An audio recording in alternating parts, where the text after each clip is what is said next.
दोस्तों नमस्कार। आप पढ़ रहे थे, हम पढ़ रहे थे संविधान। तो संविधान में अपने हो गया था अंतरिम सरकार की बैठक 2 जून 1946 हो गई थी और अपन मिशन पढ़ रहे थे आखिरी भारत में एक थी दोस्तों अपने आखिरी कैबिन में अम्मा बेटी भारत की, यानी कि अगस्त प्रस्ताव, क्रिप्स मिशन, वेवल योजना, शिमला समझौता, कैबिनेट मिशन, अंतरिम सरकार, माउंटबेटन योजना और भारत स्वतंत्र अधिनियम, ये सारी चीज़ पढ़ ली थी। और आप पढ़ेंगे माउंटबेटन योजना। तो माउंटबेटन योजना कब लागू हुई? 3 जून 1947 को। ये डेट जरूर ध्यान रखनी, 3 जून 1947 को। यहाँ से क्वेश्चन जरूर आता है, बहुत मोस्ट इम्पोर्टेंट क्वेश्चन है।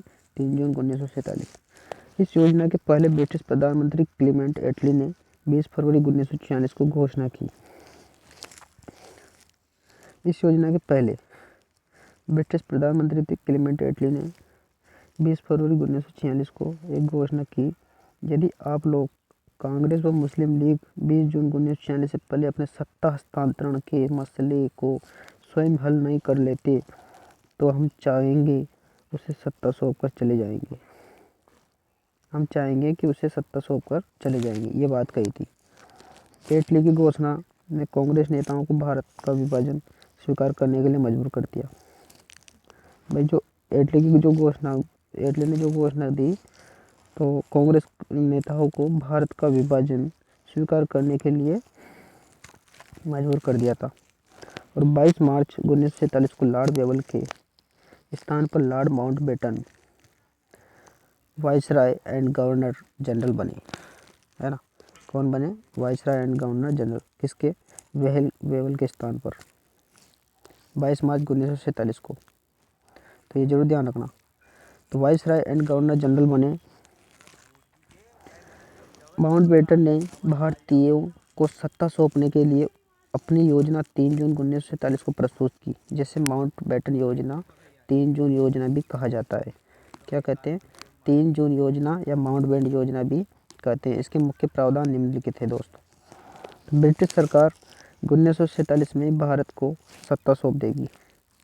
ब्रिटिश सरकार क्या करेगी? 1947 में ही भारत को सत्ता सौंप देगी। इस योजना में मुस्लिम लीग की अलग पाकिस्तान की मांग स्वीकार कर ली गई। इस योजना में मुस्लिम लीग की अलग पाकिस्तान की मांग स्वीकार कर ली गई, है ना। ब्रिटिश सरकार 1947 में भारत को सत्ता सौंप देगी, ठीक है। तो जो ब्रिटिश, अब देखो आप, संविधान का निर्माण हो रहा था, देखो आप, ब्रिटिश जो सरकार है 1947 में ही भारत को सत्ता सौंप देगी। यह माउंटबेटन योजना के अंदर आता है। इस योजना में मुस्लिम लीग की अलग पाकिस्तान की मांग स्वीकार कर ली गई, ठीक है। और रियासतों को भारत व पाकिस्तान में मिलने की स्वतंत्रता दी गई। जो रियासतें थी भारत में, तो भारत व पाकिस्तान में मिलने की स्वतंत्रता दी गई, है ना। अब आता है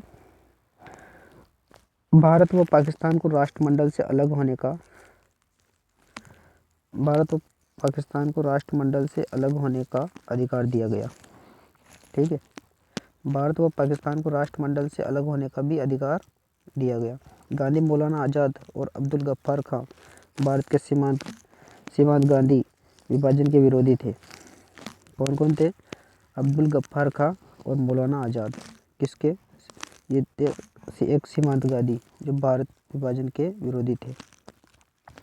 तो गांधी ने कहा था कि भारत का विभाजन मेरी लाश पर होगा। गांधी ने क्या कहा था? टिप्पणी बोली थी कि मेरी लाश पर विभाजन होगा, मेरी लाश पर विभाजन होगा। गोविंद वल्लभ पंत ने कहा, आज हमें पाकिस्तान या आत्महत्या में से एक चुनना होगा। गोविंद वल्लभ पंत ने कहा, आज हमें पाकिस्तान या आत्महत्या में से एक को चुनना होगा। तो ये कहा था। तो माउंटबेटन ने सर आयरन रेडक्लिफ की अध्यक्षता में एक सीमा आयोग का गठन किया, जिसकी सिफारिशों के आधार पर भारत पाकिस्तान के बीच लगभग 3310 किलोमीटर रेडक्लिफ रेखा बनाई गई। क्या बनाई गई? देखो, रेडक्लिफ रेखा कहाँ पर होती है? भारत और पाकिस्तान के बीच। ये आप ज्योग्राफी में पढ़ना दोस्तों। माउंटबेटन ने सर आयरिल रेडक्लिफ की अध्यक्षता में एक सीमा आयोग का गठन किया गया, जिसकी सिफारिशों के आधार पर भारत पाकिस्तान के बीच लगभग 3310 किलोमीटर एक रेड क्लिप रेखा बनाई गई। आगे पढ़ते हैं दोस्तों।